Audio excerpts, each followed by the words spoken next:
Dan kita akan memasuki juz ke-9. Betul ya? Ya.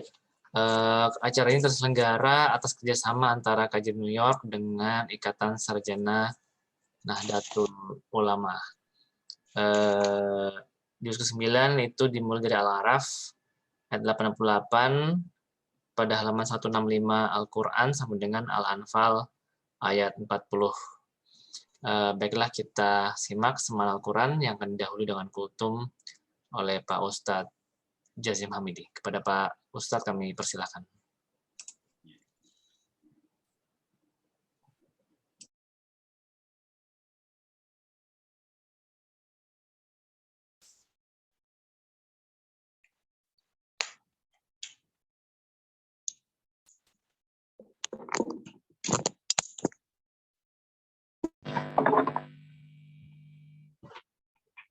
Bisa mendengar suara saya, Mas? Dengar ya? Bisa, Pak? Bisa. Oke. Ya.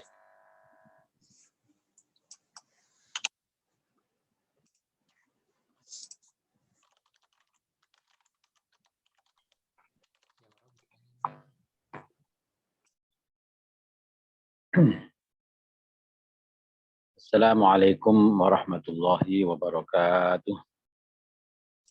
Waalaikumsalam warahmatullahi wabarakatuh. Alhamdulillah wa syukrulillah wassalatu wassalamu ala rasulillah sayyidina Muhammad ibn Abdullah wa ala alihi wa sahbihi wa man tabi'ahu dahawalah. Rabbi syrah li sadri wa yassir li amri wa hlul uqdatan min lisani yafqahu qawli. اللهم فقهنا في الدين وعلمنا التأويل صدق الله العظيم وصدق رسوله الكريم ونحن على ذلك من الشاهدين والشاكرين أما بعد.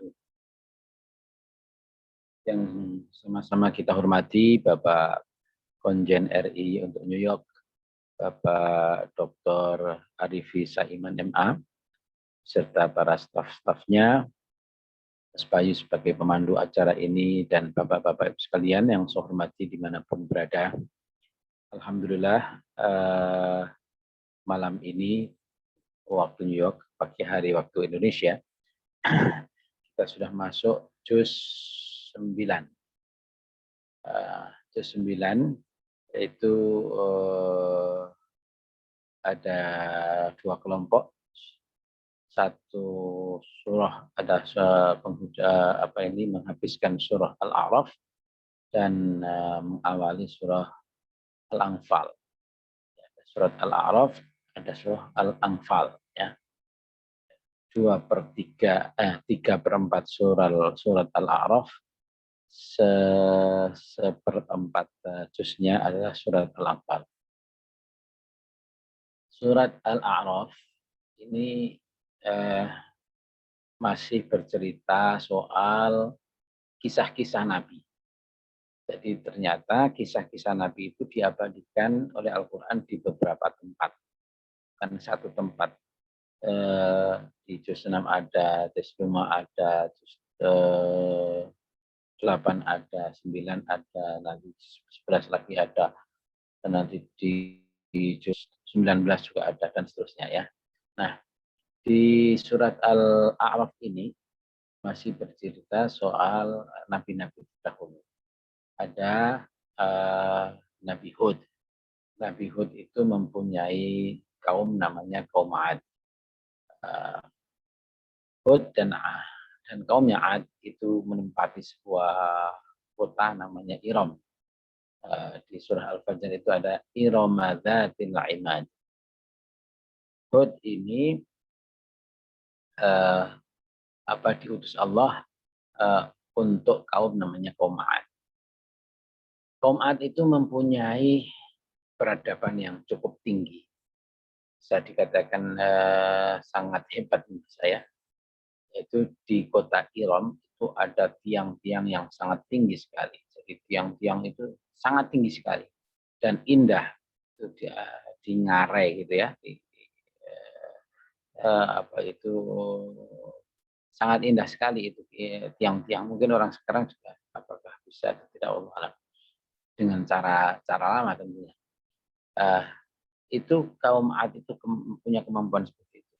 Tetapi kemampuan arsitek kaum Ad ini tidak diimbangi dengan keimanan terhadap Allah Subhanahu wa taala. Jadi dia malah membangkang perintah daripada nabinya, yaitu Nabi Hud, untuk menyembah Allah. Mereka menyembunyikan diri, pada akhirnya bangunan itu diruntuhkan oleh Allah Subhanahu wa taala. Oke, itu kaum Ad. Nabinya namanya Hud. Ada lagi kaum Soleh. Kaumnya namanya Samud. Wa ila Samud akhum Soleh. Kaum Soleh dan Samud itu diuji oleh Allah berupa bagaimana membagi adil sebuah mata air, sumur begitu. Bukan hanya untuk golongan manusia, tapi juga golongan hewan.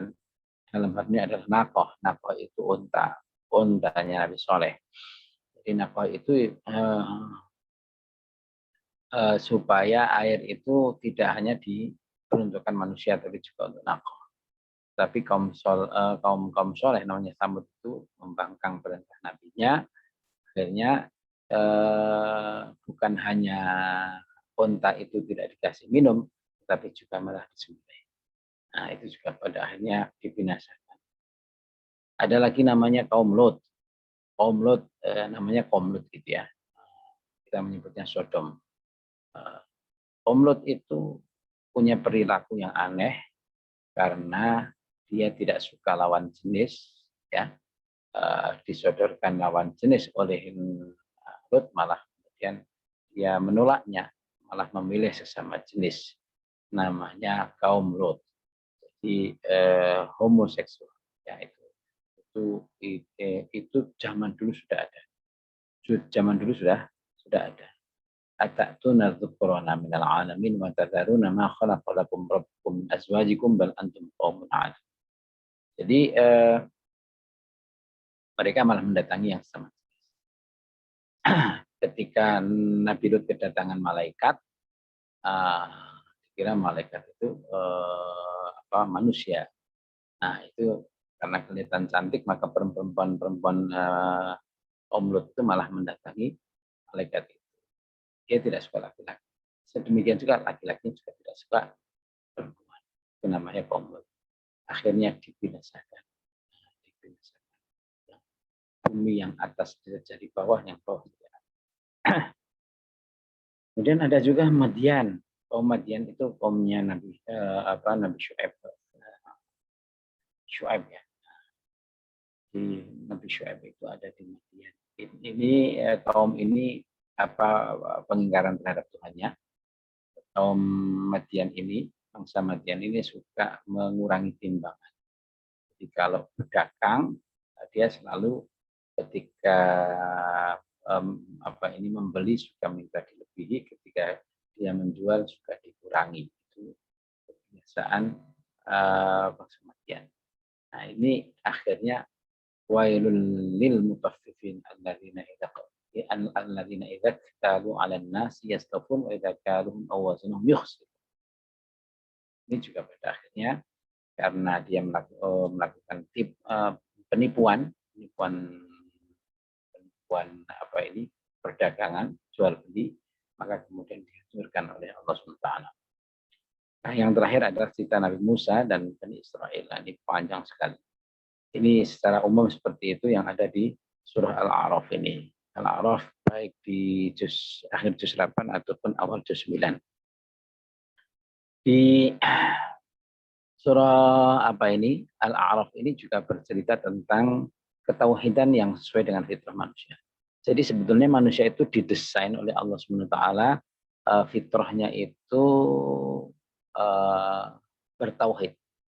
Fitrahnya itu mengakui keberadaan Allah, mengakui ketauhidan Allah. Jadi di zaman azali, berarti ada orang ilmuwan itu mengatakan namanya perjanjian primordial, begitu ya. Itu manusia itu di zaman azali sudah di dalam alam arwah sana mengakui bahwa ada Allah, ada Tuhan yang satu. Coba lihat surah Al-A'raf 172. Surat Al-A'raf 172. Wa idh akhadha rabbuka min bani adama min zuhurihim dzurriyyatahum wa asyhadahum ala anfusihim alastu bi rabbikum. Qalu bala syahidna an taqulu yaumal qiyamati inna kunna an hadza ghafilin. Dan ketika Tuhanmu mengambil dari anak cucu Adam, dari punggung mereka itu, yaitu anak keturunannya, dan mempersaksikan kepada mereka atas diri mereka sendiri.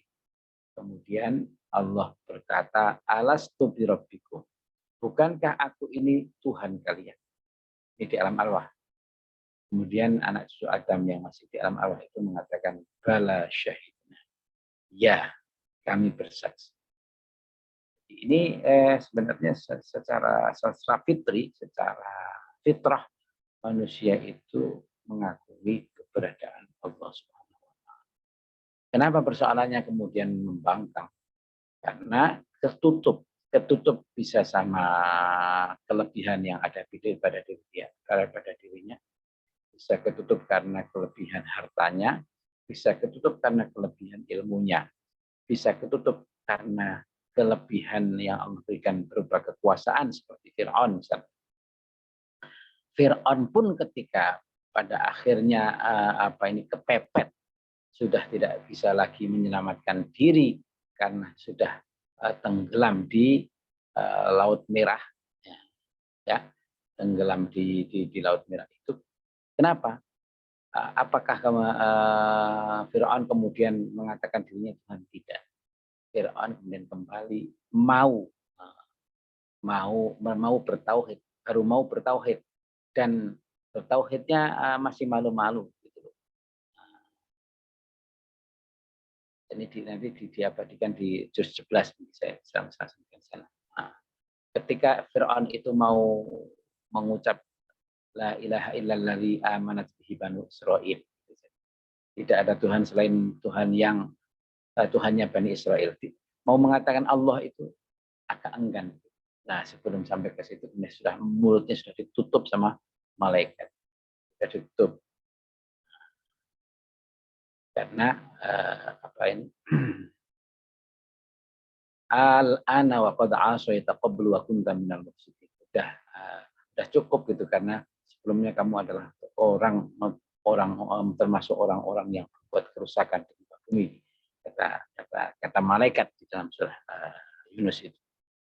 Nah, itu cerita-cerita yang mengenai bahwa manusia itu secara fitrah sebenarnya mengakui keberadaan Allah, mengakui Tuhan yang satu itu adalah Allah SWT. Hatta itu Fir'aun. Tapi Fir'aun sudah lambat.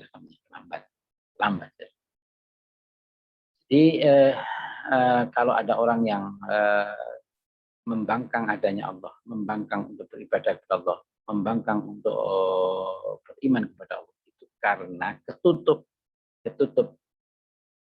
oleh kepintarannya, ketutup oleh harta bendanya, ketutup oleh kekuasaannya. Kemudian Allah juga disampaikan di surah Al-A'raf ini perumpamaan orang-orang yang mendustakan ayat. Di zaman Bani Israel itu banyak sekali perumpamaan-perumpamaan. Ada kejadian-kejadian aneh yang mungkin menurut orang sekarang adalah di luar nalar. Ada orang-orang yang termasuk misalnya ada umat dari Bani Israel namanya Bal'am bin Ba'urah. Bal'am bin Ba'urah itu punya keistimewaan, doanya itu mustajab sekali. Doanya itu gampang sekali dijabahi sama Allah. Tapi Bal'am ini kemudian tergoda oleh umatnya, gitu, oleh kaumnya. Satu ketika kaumnya itu tidak kepingin Musa masuk ke kotanya, karena kalau Musa masuk ke kotanya akan menghancurkan kota itu menurut penduduk yang memang banyak yang berlaku zalim itu. Nah, kemudian penduduk di situ yang ada Bal'amnya itu minta kepada Bal'am untuk berdoa kepada Allah agar supaya Musa jangan sampai masuk ke situ. Karena kalau Musa masuk ke situ, mesti akan berantakan kekuasaannya. di kekuasaan lalimnya itu akan berakhir dengan kedatangan Musa. Awalnya Bal'am tidak mau, tapi akhirnya mau, hanya mengatakan begini, kalau doa saya itu diterima maka dunia dan akhirat saya itu akan hilang. Jadi harta bendanya hilang, kekuasaannya hilang, sudah hilang karena menolak kedatangan Musa. Itu Bal'am bin Ba'urah. Fangsalakha minha fa'atba'ahu syaitan fakana minal ghawin. Itu ya ayat. Watlu alaihim naba'al ladzi atainahu ayatina fangsalakha minha fa'atba'ahu syaitan fakana minal ghawin. Itu ayat 175. Ada yang mengatakan juga ini bukan terjadi pada Bal'am, tapi terjadi pada yang namanya Al-Basus. Al-Basus itu seorang perempuan, istri dari seorang laki-laki yang doanya sangat mustajab. Juga sama, istilah mustajab. Mustajab, di mana mustajabnya? Nah, mustajabnya itu dia Allah berikan 3 doa mustajab kepada laki-laki ini. Nah, akhirnya istrinya tahu bahwa suaminya itu kalau berdoa mustajab. Nah, kemudian istrinya yang namanya Basus itu minta kepada suaminya agar berdoa kepada Allah supaya dirinya itu menjadi perempuan yang paling cantik di seantero Bani Israel. Kemudian setelah itu karena suaminya ini sayang pada istrinya, dia doakan istrinya akan menjadi perempuan yang paling cantik di antara Bani Israel. Dikabulkan, itu bisa berubah menjadi cantik. Setelah itu kemudian istri itu ketika sudah menjadi cantik, malah kemudian dia tidak suka kepada suaminya karena jadi tidak sepadan, begitulah kira-kira. Nah akhirnya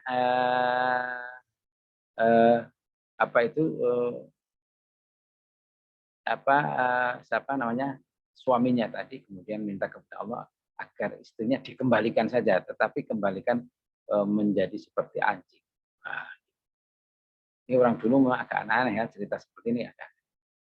Setelah menjadi anjing, ini doa yang kedua sudah dikabulkan. Keluarganya tidak terima, wah gimana? Ini kok ibu saya kok bisa menjadi seperti ini? Akhirnya doa yang ketiga dipanjatkan agar supaya perempuan tadi yang sudah menjadi anjing dikembalikan lagi seperti biasanya.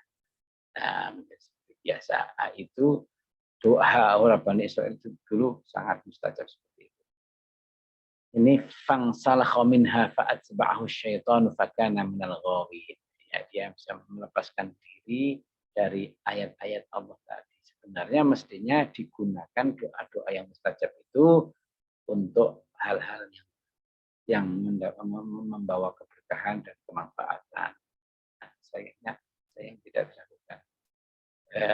Itu cerita-cerita agak unik ya. Terus apalagi ya? Masih banyak sekali Mas. Jadi sifat-sifat penghuni neraka. Nanti ini di ayat 179 itu dikatakan ya, Al-A'raf 179. Itu nanti penduduk neraka, sifat penduduk neraka itu adalah ketika hidup di dunianya, penduduk neraka itu waktu di dunia karena dia punya hati tapi tidak untuk merasa, tidak untuk berpikir, tidak untuk memahami. Jadi dalam bahasa Al-Quran, qulub itu untuk memahami. Saya nggak tahu ya, kalau qulub untuk qalbun itu hati secara fisikali kan hati itu untuk merasa. Tapi di sini di ayat ini hati itu untuk memahami. Berarti memahami itu bisa dengan dua-duanya pikiran dan hati. Lahum qulubun la yafqahun. Dia tidak mau memahami hakikat kebenaran. Kalau punya mata dia tidak untuk melihat, kalau dia punya telinga tidak untuk mendengarkan hal-hal yang tidak mendengarkan kebenaran begitu. Ulaika kal an'ami bal hum adall, mereka itu bahkan seperti binatang ternak atau bahkan lebih rendah dari binatang ternak. Mereka itu adalah orang-orang yang ghafilun. Itu tanda-tanda penghuni neraka. Ya. Ada lagi di surat Al-A'raf ini bercerita tentang kelompok orang yang diperlakukan Allah itu istidraj. Istidraj itu artinya adalah membiarkan orang bergelimang dalam kesesatan. Bergelimang dalam kemewahan, tapi tidak untuk beribadah kepada Allah. Sehingga dia tidak sadar sedang menuju kebinasaan. Itu namanya istidraj. Sanastadrijuhum min haitsu la ya'lam. Jadi kita ini juga harus hati-hati. Apakah misalnya kita sedang mendapatkan banyak kenikmatan, banyak rezeki, banyak pangkat, banyak jabatan dan seterusnya itu kita sedang menuju kepada ketaatan kepada Allah atau justru kita sedang menuju kepada kebinasaan. Kalau sedang menuju kepada kebinasaan, maka hakikatnya pangkat, jabatan, kekuasaan, harta benda yang banyak itu adalah hakikatnya istidraj. Maka hati-hati. Istidraj itu bisa mengenai siapa saja. Ya, istidraj itu bisa mengenai siapa saja. Sanastadrijuhum min haitsu la ya'lam. Allah kasih istidraj kepada siapa saja dari arah yang tidak mereka ketahui. Itu ya, hal-hal ini kaitannya sama dunia tasawuf. Mungkin itu saja ya. Nanti Al-Anfal itu berbicara soal peperangan ya. Jadi dulu di zaman peperangan itu juga ada masalah. Di internal orang Islam itu juga ada masalah, apalagi orang kafir. Di internal orang Islam itu kenapa disebut Al-Anfal itu ya. Jadi ketika orang perang itu kan pihak kawan atau lawan, pihak musuh itu kan kadang-kadang juga membawa alat peperangan, membawa perlengkapan peperangan yang banyak. Dan ketika kalah karena meninggal ataupun lari tunggang langgang, maka hartanya itu bisa ditinggalkan. Nah, harta yang ditinggalkan itu namanya harta ghanimah. Apa? Harta ghanimah, harta pembebasan perang. Nah, karena harta pembebasan namanya aja harta, maka kemudian yang ikut perang, yang menang, itu bisa berebut satu sama lain. Kalau tidak hati-hati adalah berebut sama satu sama lain. Itu ada kisahnya di Badar itu juga ada 1-2 orang yang berebut. Akhirnya kemudian ketahuan Kanjeng Nabi, diambil sama Kanjeng Nabi, kemudian dibagi secara merata. Nah, kalau di peperangan Uhud malah justru karena tergiurnya umat Islam dengan harta yang harta yang dianggap itu pembahasan perang. Padahal itu adalah strategi kaum kufar untuk mengalahkan orang-orang Islam. Akhirnya yang mestinya ada di gunung turun ke bawah untuk mengambil harta-harta itu. Padahal itu adalah jebakan dari orang-orang kafir. Akhirnya umat Islam terpukul dan kalah di medan perang Uhud. Jadi lagi-lagi ghanimah, harta itu bisa mengalahkan keimanan seseorang ya. Itu barangkali Bapak-bapak Ibu sekalian yang perlu saya sampaikan sedikit ulasan tentang kandungan yang ada di surah Al-A'raf dan juga sebagian surah Al-Anfal. Kita akan bersama-sama melanjutkannya dengan semaan Al-Quran. Silahkan dibuka di juz 9. Kita akan bersama-sama membaca dan mendengarkan juz 9 surah Al-A'raf, nanti juga dilanjutkan dengan surah Al-Anfal. Kita mulai dengan membaca kitab Ridhoillah wa li syafa'ati Rasulillah. Al-Fatihah. A'udzu billahi minasyaitonir rajim. Bismillahirrahmanirrahim. Alhamdulillahirabbil alamin arrahmanir rahim maliki yaumiddin iyyaka na'budu wa iyyaka nasta'in. Ihdinas siratal mustaqim siratal ladzina an'amta 'alaihim ghairil maghdubi 'alaihim waladdallin. Amin.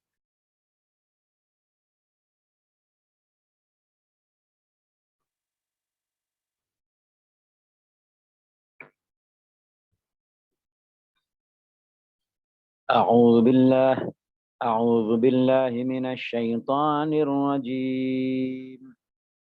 بسم الله الرحمن الرحيم.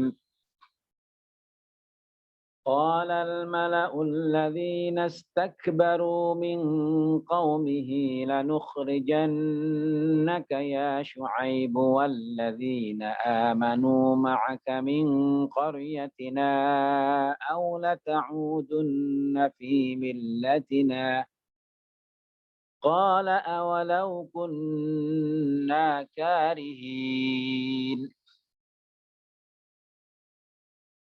قد افترينا على الله كذبا إن عدنا في ملتكم بعد إذ نجانا الله منها وما يكون لنا أن نعود فيها إلا أن يشاء الله ربنا وسع ربنا كل شيء علما على الله توكلنا ربنا افتح بيننا وبين قومنا بالحق وأنت خير الفاتحين وقال الملأ الذين كفروا من قومه لئن اتبعتم شعيبا إنكم إذا لخاسرون فأخذتهم الرجفة فأصبحوا في دارهم جاثمين الذين كذبوا شعيبا كأن لم يغنوا فيها الذين كذبوا شعيبا كانوا هم الخاسرين فتولى عنهم وقال يا قوم لقد أبلغتكم رسالات ربي ونصحت لكم فكيف آسى على قوم كافرين وما أرسلنا في قرية من نبي إلا أخذنا أهلها بالبأساء والضراء لعلهم يضرعون ثم بدلنا مكان السيئة الحسنة حتى عفوا وقالوا قد مس آباءنا الضراء والسراء فأخذناهم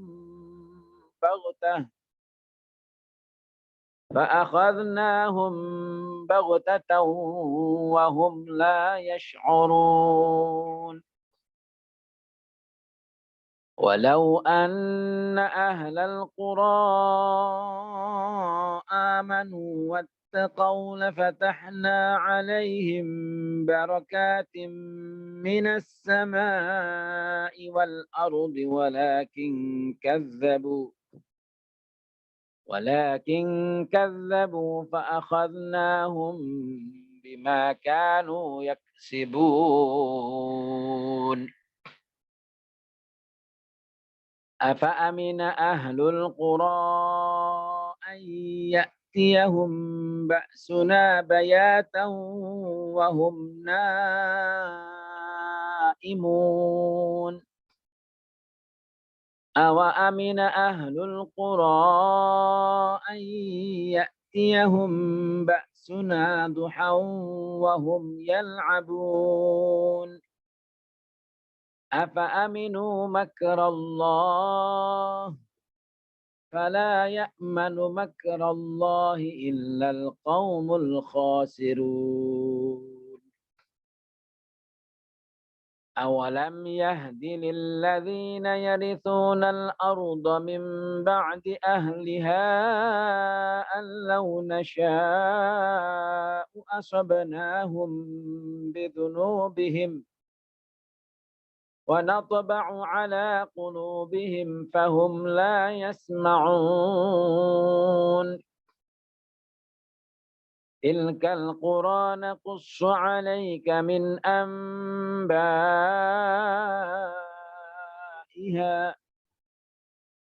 ولقد جاءتهم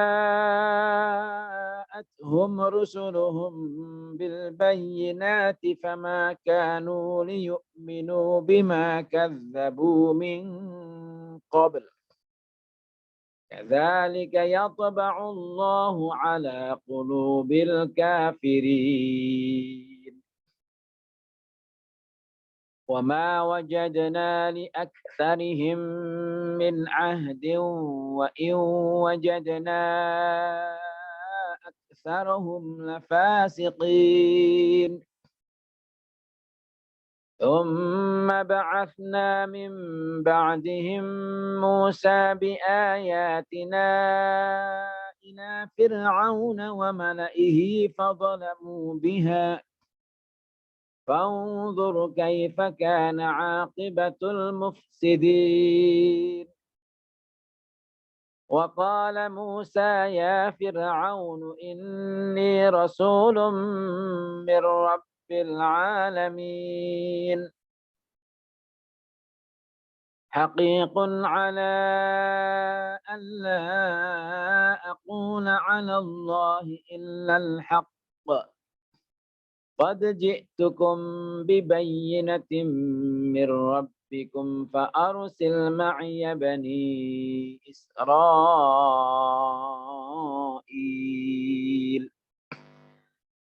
قال إن كنت جئت بآية فأت بها إن كنت الصادقين فألقى عصاه فإذا هي ثعبان مبين ونزع يده فإذا هي بيضاء للناظرين قال الملأ من قوم فرعون إن هذا لساحر عليم يريد أن يخرجكم من أرضكم فماذا تأمرون قالوا أرجه وأخاه وأرسل في المدائن حاشرين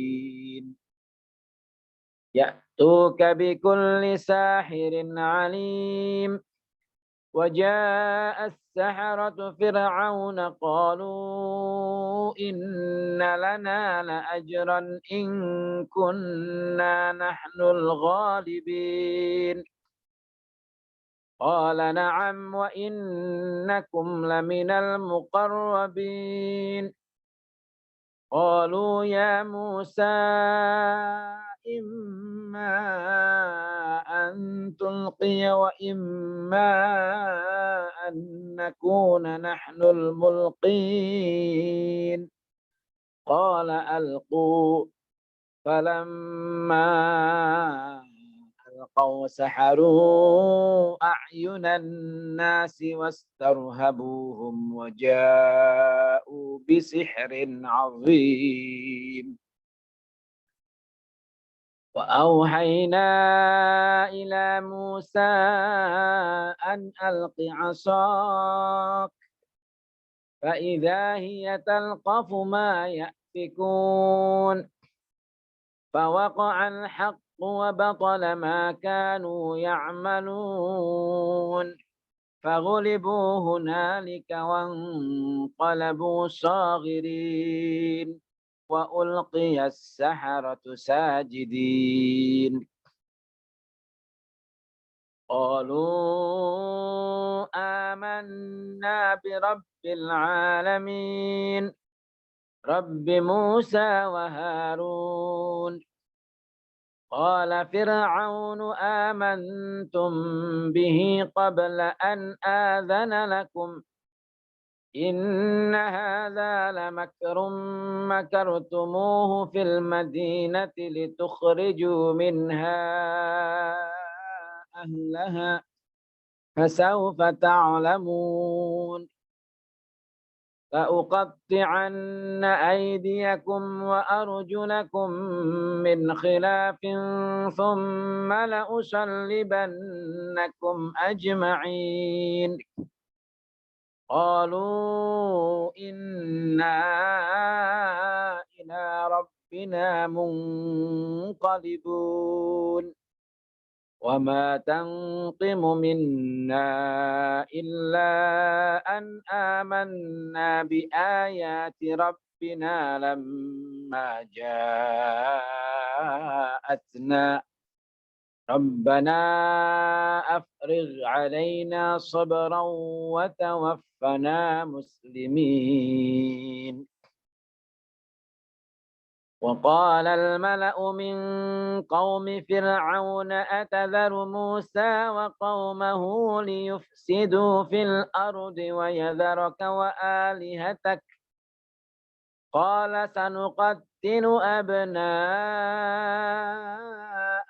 ونستحيي نساءهم وإنا فوقهم قاهرون. قال موسى لقومه استعينوا بالله واصبروا إن الأرض لله يورثها من يشاء من عباده والعاقبة للمتقين.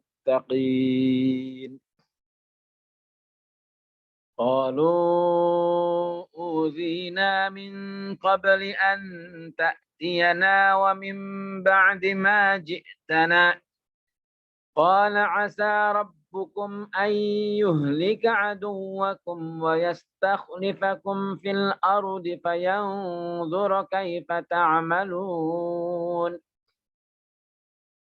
ولقد أخذنا آل فرعون بالسنين ونقص من الثمرات لعلهم يذكرون.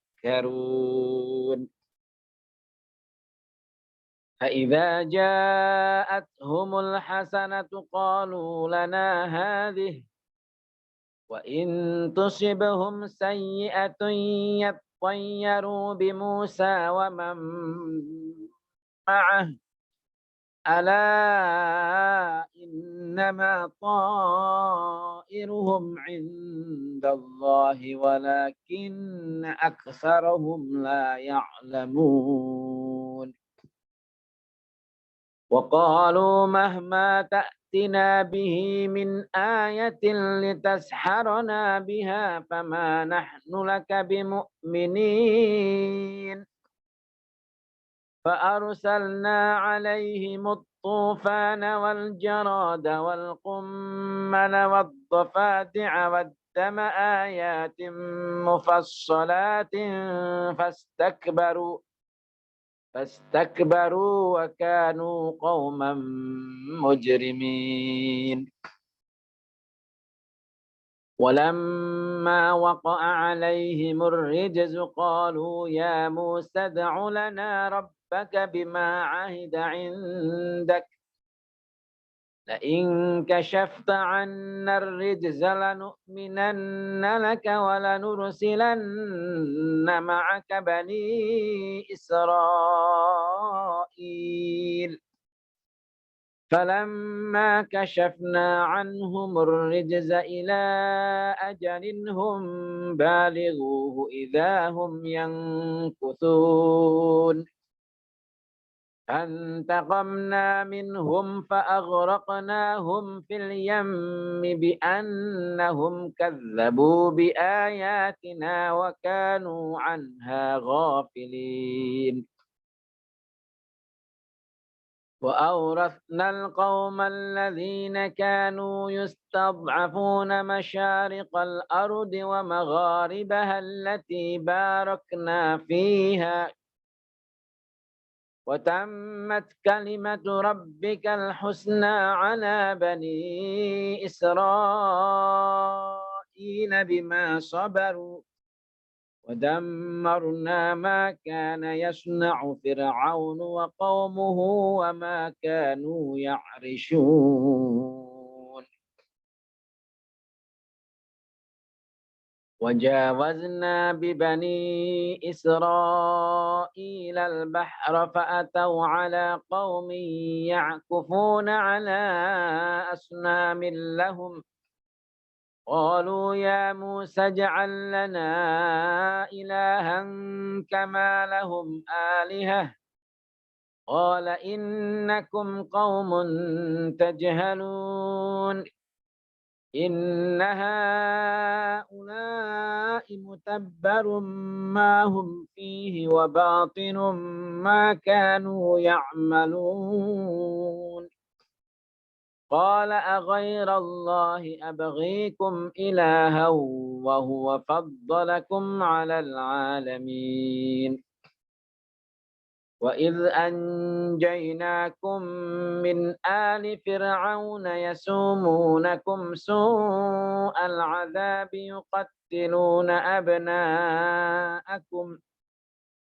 يقتلون أبناءكم ويستحيون نساءكم وفي ذلكم بلاء من ربكم عظيم وواعدنا موسى 30 ليلة وأتممناها ب10 فتم ميقات ربه 40 ليلة وقال موسى لأخيه هارون اخلفني في قومي وأصلح ولا تتبع سبيل المفسدين ولما جاء موسى لميقاتنا وكلمه ربه قال رب أرني أنظر إليك قال لن تراني ولكن انظر إلى الجبل فإن استقر مكانه فسوف تراني فلما تجلى ربه للجبل جعله دكا وخر موسى صعقا فلما أفاق قال سبحانك تبت إليك وأنا أول المؤمنين قال يا موسى إني اصطفيتك على الناس برسالاتي وبكلامي فخذ ما آتيتك وكن من الشاكرين وكتبنا له في الألواح من كل شيء موعظة وتفصيلا لكل شيء فخذها بقوة وأمر قومك يأخذوا بأحسنها سأريكم دار الفاسقين سأصرف عن آياتي الذين يتكبرون في الأرض بغير الحق وإن يروا كل آية لا يؤمنوا بها وإن يروا سبيل الرشد لا يتخذوه سبيلا وإن يروا سبيل الغي يتخذوه سبيلا ذلك بأنهم كذبوا بآياتنا وكانوا عنها غافلين والذين كذبوا بآياتنا ولقاء الآخرة حبطت أعمالهم هل يجزون إلا ما كانوا يعملون واتخذ قوم موسى من بعده من حليهم عجلا جسدا له خوار ألم يروا أنه لا يكلمهم ولا يهديهم سبيلا اتخذوه وكانوا ظالمين ولما سقط في أيديهم ورأوا أنهم قد ضلوا قالوا لئن لم يرحمنا ربنا ويغفر لنا قالوا لئن لم يرحمنا ربنا ويغفر لنا لنكونن من الخاسرين. ولما رجع موسى إلى قومه غضبان أسفا قال بئس ما خلفتموني من بعدي أعجلتم أمر ربكم وألقى الألواح وأخذ برأس أخيه يجره إليه قال ابن إن القوم استضعفوني قال ابن إن القوم استضعفوني وكادوا يقتلونني فلا تشمت بي الأعداء ولا تجعلني مع القوم الظالمين. قال رب اغفر لي ولأخي وأدخلنا في رحمتك وأنت أرحم الراحمين.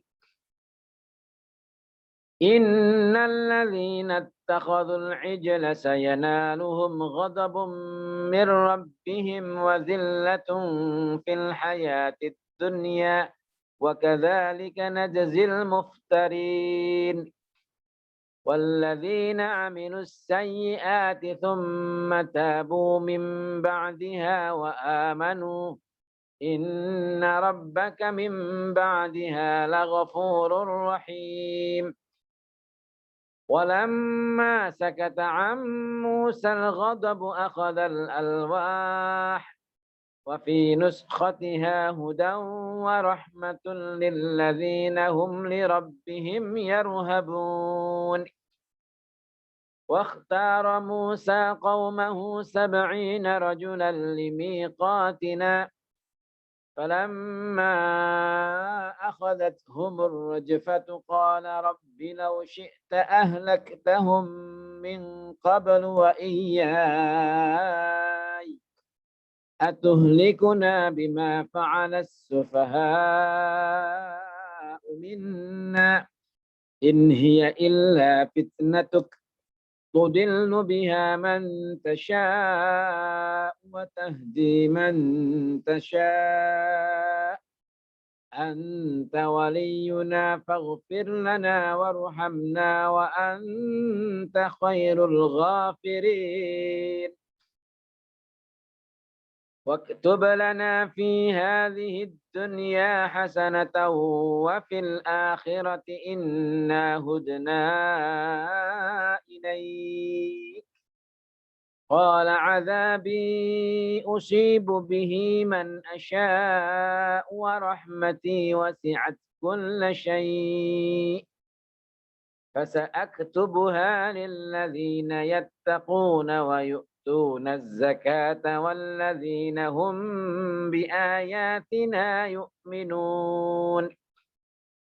الذين يتبعون الرسول النبي الأمي الذي يجدونه مكتوبا عندهم في التوراة والإنجيل يأمرهم بالمعروف وينهاهم عن المنكر ويحل لهم الطيبات ويحرم عليهم الخبائث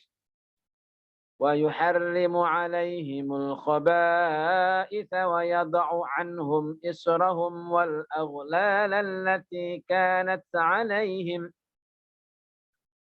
فالذين آمنوا به وعزروه ونصروه واتبعوا النور الذي أنزل معه أولئك هم المفلحون. قل يا أيها الناس إني رسول الله إليكم جميعا الذي له ملك السماوات والأرض لا إله إلا هو يحيي ويميت فآمنوا بالله ورسوله النبي الأمي الذي يؤمن بالله وكلماته واتبعوه لعلكم تهتدون. ومن قوم موسى أمة يهدون بالحق وبه يعدلون.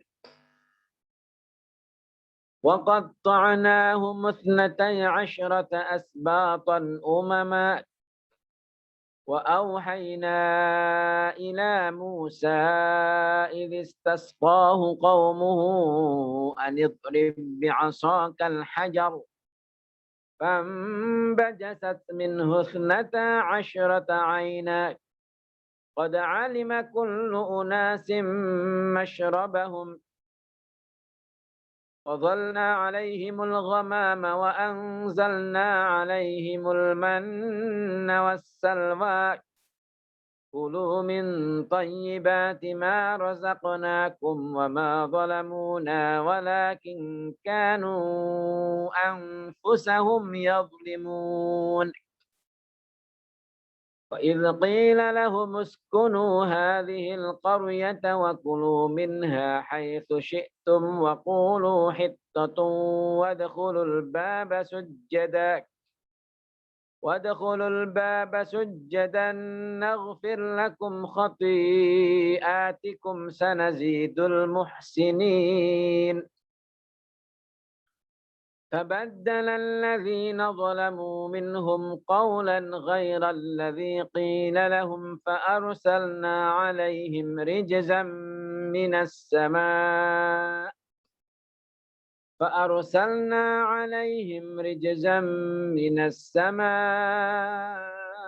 بما كانوا يظلمون. واسألهم عن القرية التي كانت حاضرة البحر إذ يعدون في السبت إذ تأتيهم حيتانهم يوم سبتهم شرعا ويوم لا يسبتون لا تأتيهم كذلك نبلوهم بما كانوا يفسقون.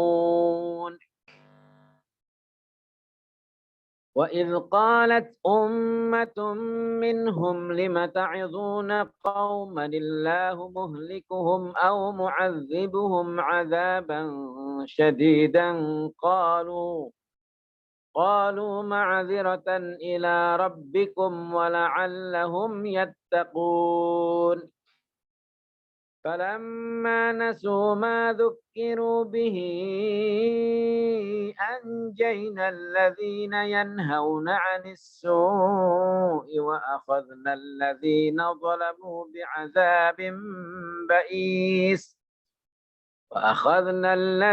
ظلموا بعذاب بئيس بما كانوا يفسقون. فلما عتوا عما نهوا عنه قلنا لهم كونوا قردة خاسئين. وإذ تأذن ربك ليبعثن عليهم إلى يوم القيامة من يسومهم سوء العذاب إن ربك لسريع العقاب وإنه لغفور رحيم. وقطعناهم في الأرض أمما منهم الصالحون ومنهم دون ذلك وبلوناهم بالحسنات والسيئات لعلهم يرجعون. فخلف من بعدهم خلف ورثوا الكتاب يأخذون عرض هذا الأدنى ويقولون سيغفر لنا وإن يأتهم عرض مثله يأخذوه.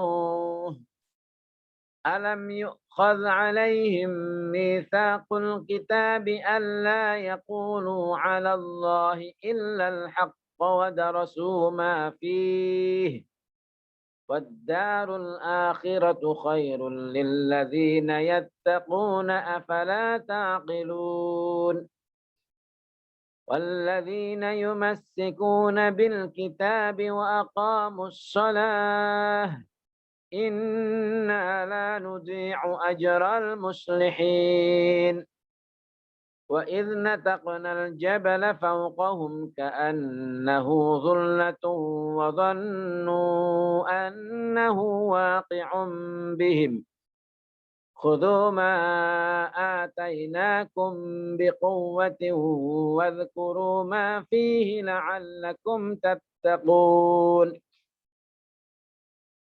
وإذ أخذ ربك من بني آدم من ظهورهم ذريتهم وأشهدهم على أنفسهم ألست بربكم قالوا بلى شهدنا أن تقولوا يوم القيامة إنا كنا عن هذا غافلين أو تقولوا إنما أشرك آباؤنا من قبل وكنا ذرية من بعدهم أفتهلكنا بما فعل المبطلون وكذلك نفصل الآيات ولعلهم يرجعون واتل عليهم نبأ الذي آتيناه آياتنا فانسلخ منها فأتبعه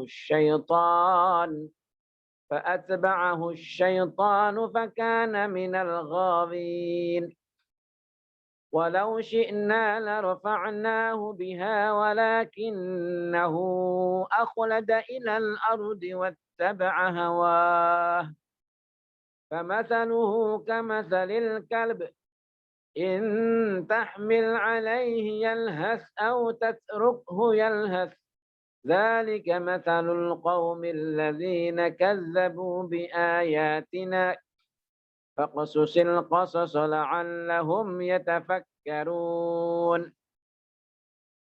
ساء مثلا القوم الذين كذبوا بآياتنا وأنفسهم كانوا يظلمون من يهد الله فهو المهتدي ومن يضلل فأولئك هم الخاسرون ولقد ذرأنا لجهنم كثيرا من الجن والإنس لهم قلوب لا يفقهون بها ولهم أعين لا يبصرون بها ولهم آذان لا يسمعون بها أولئك كالأنعام بل هم أضل أولئك هم الغافلون ولله الأسماء الحسنى فادعوه بها وذروا الذين يلحدون في أسمائه سيجزون ما كانوا يعملون وممن خلقنا أمة يهدون بالحق وبه يعدلون والذين كذبوا بآياتنا سنستدرجهم من حيث لا يعلمون وأملي لهم إن كيدي متين أولم يتفكروا ما بصاحبهم من جنة إن هو إلا نذير مبين أولم ينظروا في ملكوت السماوات والأرض وما خلق الله من شيء وأن عسى أن يكون قد اقترب أجلهم فبأي حديث بعده يؤمنون من يضلل الله فلا هادي له ويذرهم في طغيانهم يعمهون يسألونك عن الساعة أيان مرساها قل إنما علمها عند ربي لا يجليها لوقتها إلا هو ثقلت في السماوات والأرض لا تأتيكم إلا بغتة يسألونك كأنك حفي عنها قل إنما علمها عند الله ولكن أكثر الناس لا يعلمون قل لا أملك لنفسي نفعا ولا ضرا إلا ما شاء الله ولو كنت أعلم الغيب لاستكثرت من الخير وما مسني السوء إن أنا إلا نذير وبشير لقوم يؤمنون هو الذي خلقكم من نفس واحدة وجعل منها زوجها ليسكن إليها فلما تغشاها حملت حملا خفيفا فمرت به فلما أثقلت دعوا الله ربهما لئن آتيتنا صالحا لنكونن من الشاكرين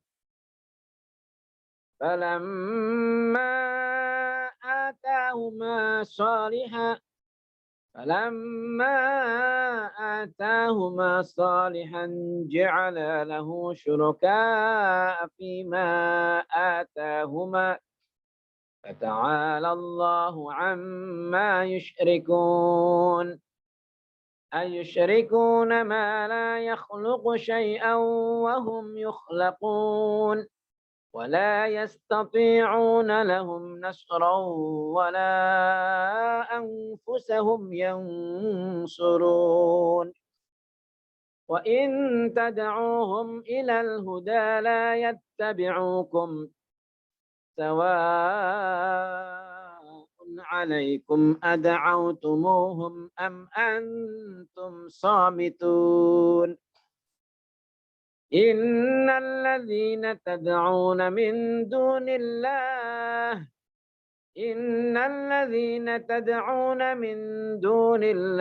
عباد أمثالكم فادعوهم فليستجيبوا لكم إن الذين تدعون من دون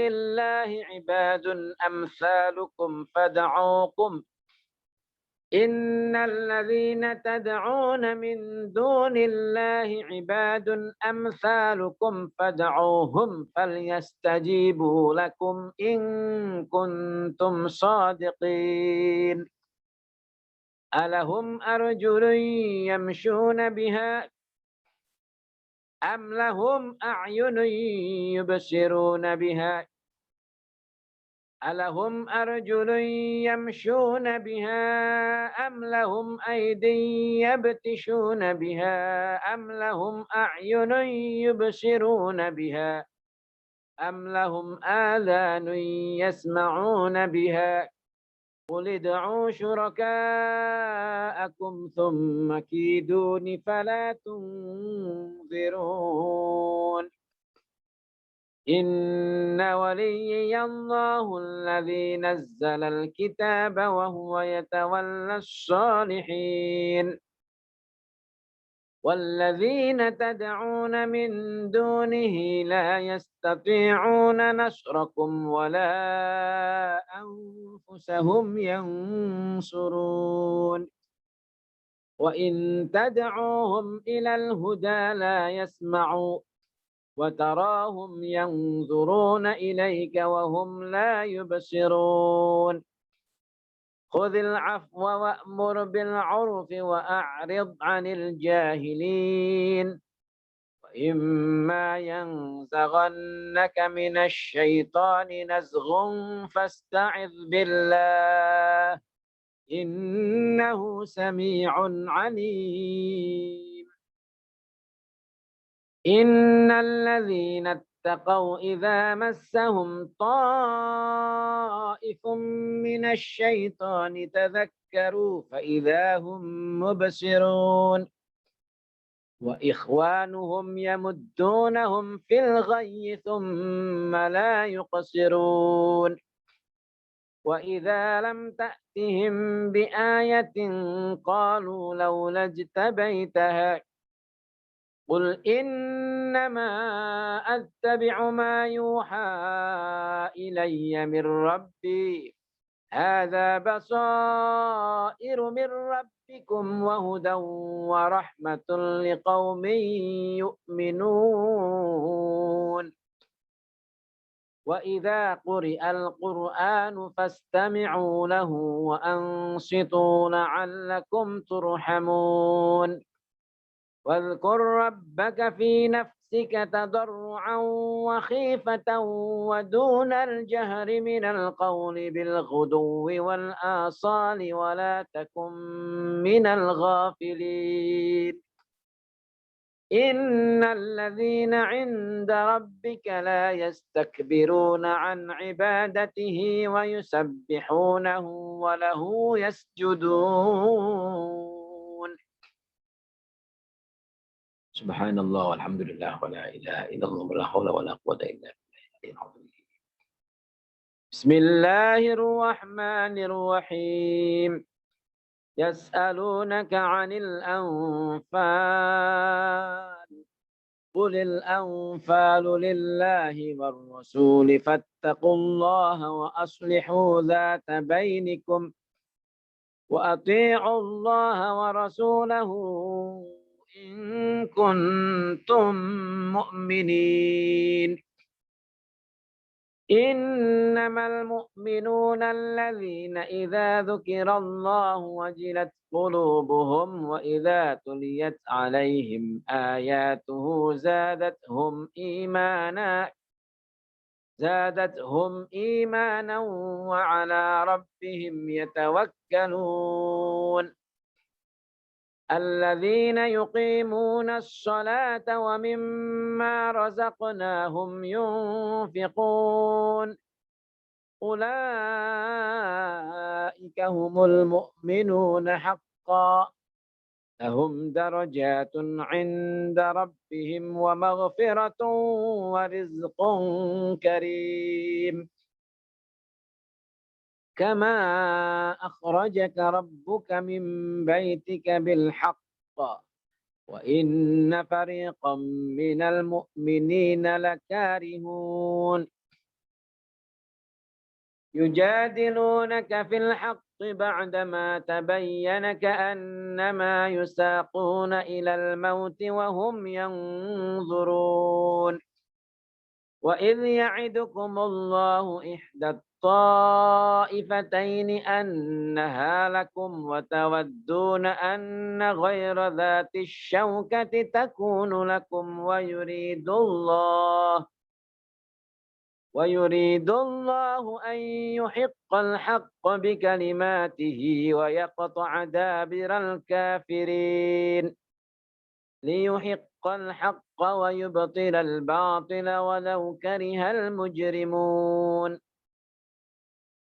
إذ تستغيثون ربكم فاستجاب لكم أني ممدكم ب1000 من الملائكة مردفين وما جعله الله إلا بشرى ولتطمئن به قلوبكم وما النصر إلا من عند الله إن الله عزيز حكيم. إذ يغشيكم النعاس أمنة منه وينزل عليكم من السماء ماء ليطهركم به ليطهركم به ويذهب عنكم رجز الشيطان وليربط على قلوبكم ويثبت به الأقدام. إذ يوحي ربك إلى الملائكة أني معكم فثبتوا الذين آمنوا سألقي في قلوب الذين كفروا الرعب فاضربوا فوق الأعناق واضربوا منهم كل بنان. ذلك بأنهم شاقوا الله ورسوله ومن يشاقق الله ورسوله فإن الله شديد العقاب.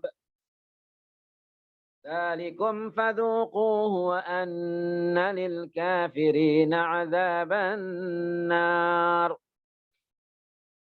يا أيها الذين آمنوا إذا لقيتم الذين كفروا زحفا فلا تولوهم الأدبار ومن يولهم يومئذ دبره إلا متحرفا لقتال أو متحيزا إلى فئة فقد باء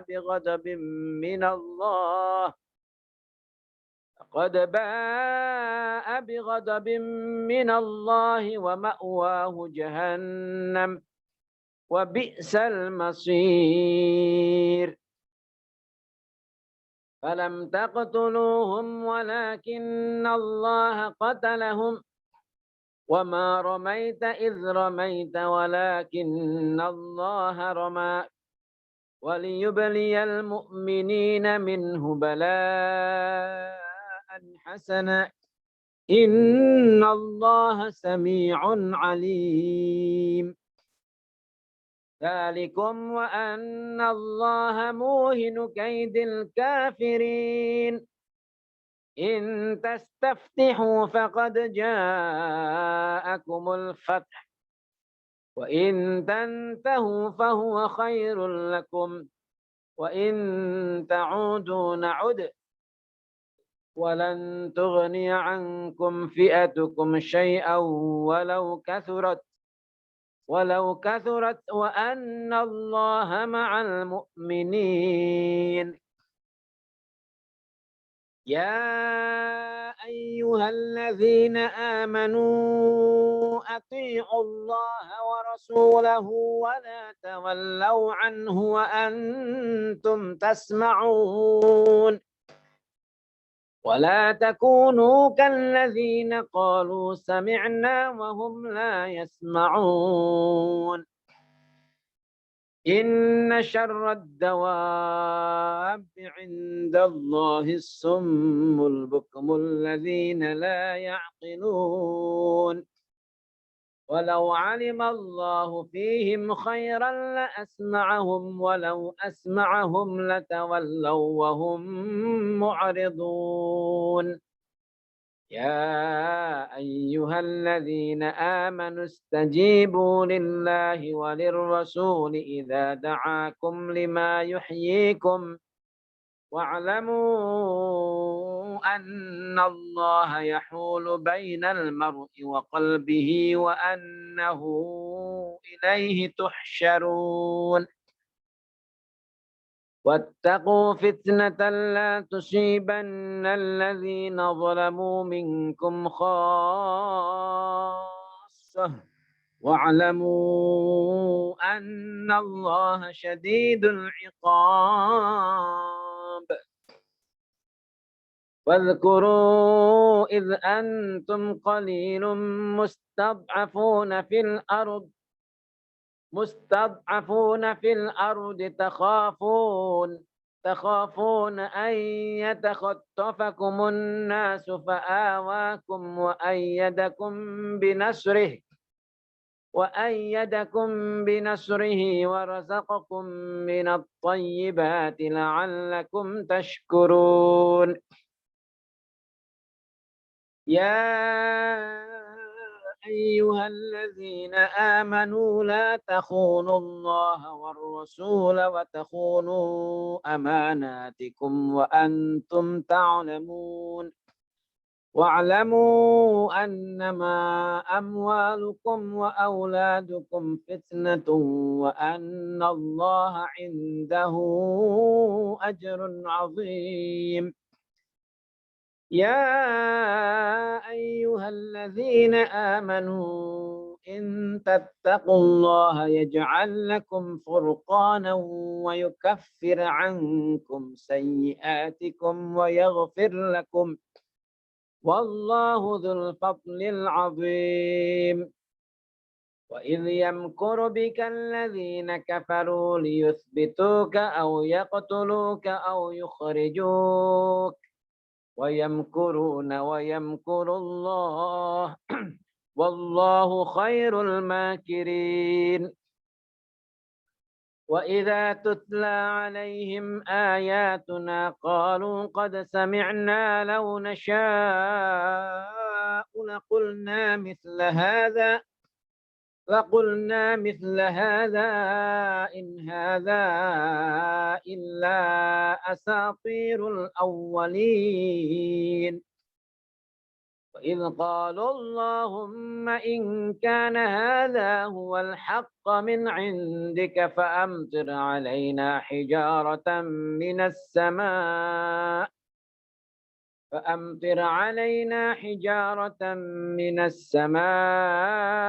أو ائتنا بعذاب أليم. وما كان الله ليعذبهم وأنت فيهم وما كان الله معذبهم وهم يستغفرون.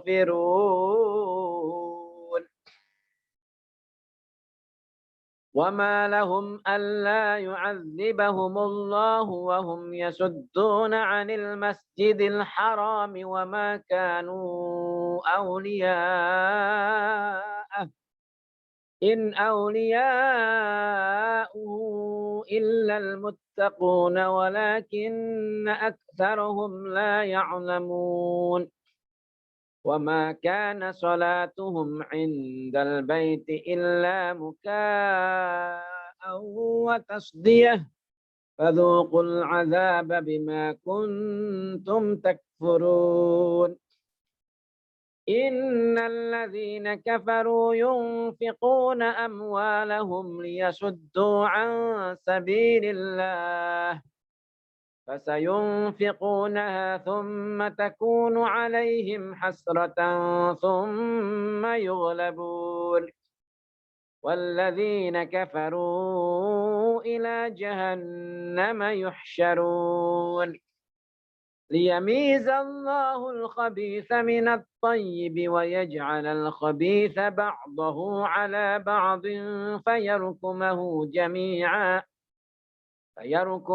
جميعا فيجعله في جهنم أولئك هم الخاسرون. قل للذين كفروا إن ينتهوا يغفر لهم ما قد سلف وإن يعودوا فقد مضت سنة الأولين. وقاتلوهم حتى لا تكون فتنة ويكون الدين كله لله فإن انتهوا فإن الله بما يعملون بصير وإن تولوا فاعلموا أن الله مولاكم نعم المولى ونعم النصير. صدق الله العظيم. الفاتحة. أعوذ بالله من الشيطان الرجيم. بسم الله الرحمن الرحيم. الحمد لله رب العالمين الرحمن الرحيم مالك يوم الدين إياك نعبد وإياك نستعين اهدنا الصراط المستقيم صراط الذين أنعمت عليهم غير المغضوب عليهم ولا الضالين آمين. اللهم ارحمنا بالقرآن واجعله لنا إماما ونورا وهدى ورحمة. اللهم ذكرنا منه ما نسينا وعلمنا منه ما جهلنا وارزقنا تلاوته آناء الليل وأطراف النهار واجعله لنا حجة يا رب العالمين. Taqabbalallahu minna wa minkum taqabbal ya karim. Demikian Semanan Al-Quran, alhamdulillah bisa kita laksanakan. Yang diawali dengan kultum, semoga kajian kita, pembacaan ayat suci Al-Quran kita, semaan Al-Quran kita, semoga Allah terima sebagai amal ibadah kita, amal soleh kita, amal khair kita untuk kita di kemudian kelak. Amin ya rabbal alamin. Semoga kita senantiasa diberikan kesehatan, sehat lahir dan batin, sehat jasmani rohani, untuk bisa menjalankan ibadah di bulan puasa ini dengan sebaik-baiknya. Semoga Allah senantiasa memberikan bimbingan kepada kita semuanya. Amin ya rabbal alamin. Kurang lebihnya mohon maaf. Wal afu minkum wallahul muwaffiq ila aqwamit thoriq. Wassalamualaikum warahmatullahi wabarakatuh. Saya kembalikan. Waalaikumsalam warahmatullahi wabarakatuh. Terima kasih Pak Ustadz. Dengan demikian malam ini waktu New York telah selesai, alhamdulillah, masuk ke menyelesaikan juz 9. Jadi besok tanggal 22 April kita akan masuk ke juz 10 yaitu Al-Anfal ayat 41 sampai dengan At-Taubah ayat 93. Sebelum ditutup mungkin Pak Konjen akan menyampaikan sepatah dua patah kata. Kepada Pak Konjen kami persilakan. Terima kasih Mas Bayu, Pak Ustadz, Pak Nasihun. Kami akan sedikit share informasi bahwa besok itu kita akan ada buka bersama dengan para mahasiswa kita yang ada di kota New York. Termasuk ada 6 mahasiswa baru, itu dari beasiswa Fulbright. Nah, salah satu di antara dari 6 itu adalah Mbak Samara Alatas. Beliau itu politisi PSI yang dulu sempat mau dipinang Caimin untuk jadi waketum PKB itu. Cuma beliau tetap istiqomah di PSI. Jadi besok kami akan mengadakan acara itu, dimulai dengan buka bersama, terus kita lanjutkan setelah buka bersama, setelah masuk Isya, kita akan melanjutkan dengan sholat isya berjamaah, langsung dilanjutkan dengan sholat tarawih. Dan setelah itu kita akan bersama-sama mengikuti semaan Al-Quran yang akan dipandu oleh Bapak Jasim Hamidi besok. Ya. Karena itu waktunya mungkin agak dimajukan, jadi yang sekarang jam 10, nanti khusus untuk besok itu jam 9.30 atau 21.30 waktu New York. Atau kalau di Indonesia jam 8.30 ya Pak? Ya, jam 8.30 Pak. Pagi, ya. Ya, ini ada satu hal penting ya, yang mungkin terutama untuk kalangan mahasiswa kita, karena terus terang semaan ini banyak yang istilahnya tidak begitu populer di kalangan mahasiswa. Mereka itu rata-rata tahunya tadarus atau darusan ini mereka itu. Tapi semaan Al-Quran itu banyak yang belum begitu memahami dengan baik. Jadi ini besok kesempatan bagi kita untuk menyampaikan. Mungkin saya mohon kepada Bapak Ustadz ya, kiranya besok pada saat kultum memulai itu. Mungkin karena dulu waktu awal ini kan Bapak sudah nyampaikan itu di depan kita.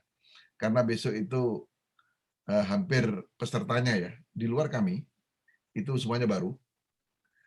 Mungkin disampaikan aja, mungkin apa itu semaan Al-Quran gitu ya.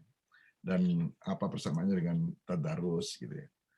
Nah, jadi hal-hal yang kayak itu mungkin sebagai salah satu pengantar sebelum masuk ke ini penjelasan secara ringkas mengenai kandungan pesan ya yang terkandung dalam ini juz 10 yang akan kita bacakan besok.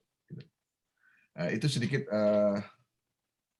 sekedar sebatas informasi dari kami yang untuk acara besok. Untuk acara setelah itu besok lusanya itu kita kembali normal. Kita baru nanti akan ada sedikit perubahan pada saat nuzulul Quran. Itu perubahannya lebih ke mungkin untuk sementara untuk hari itu peniadaan untuk program belajar mengaji karena itu akan diisi oleh acara Isra Mi'raj yang kebetulan yang akan menampilkan Bapak Imam Samsi Ali nanti. Karena terus terang kami mencoba untuk balance di sini Bapak. Jadi ada dua peran di sini, peran dari Nahdlatul Ulama melalui semaan dan belajar mengaji. Terus kita akan memberikan satu ruang untuk teman-teman dari Muhammadiyah. Kebetulan Pak Samsi Ali itu adalah salah satu pengurus Muhammadiyah untuk wilayah Amerika Serikat.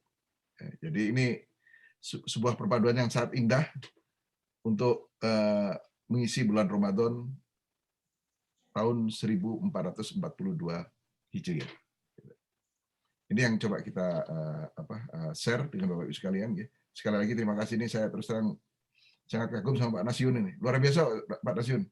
Ini sangat saya yakin Bapak tadi malam kan mungkin kebiasaan kalau di Indonesia itu kan jarang tidur ya kalau bulan puasa ini ya. Tapi kita menyempatkan paling tidak berkurang tidurnya. Betul share dengan kita. Makanya terus terang satu yang kami belajar kemarin, saya lihat kemarin talkshow-nya Gus Baha dengan Pak Quraisyab dan Mbak Nana. Jadi istilahnya untuk tidur, tapi ini bukan mengurangi tidurnya, Mbak. Untuk tidurnya itu bukan berarti kita itu lebih ke apa istilahnya itu Pak Ustadz kalau di kita itu untuk Ramadan kan kita itu sering kalau siang itu pada tidur itu. Baiklah. Ya. Cuma di sini Gus Baha itu luar biasa memang. Itu seorang saya kagum banget sama beliau itu belajar di dalam negeri tapi pemahamannya itu luar biasa. Bangi seorang ahli tafsir Al-Qur'an lulusan Al-Azhar, Kairo. Ini luar biasa. Jadi sebetulnya proses belajar itu tidak mengenal tempat sebetulnya.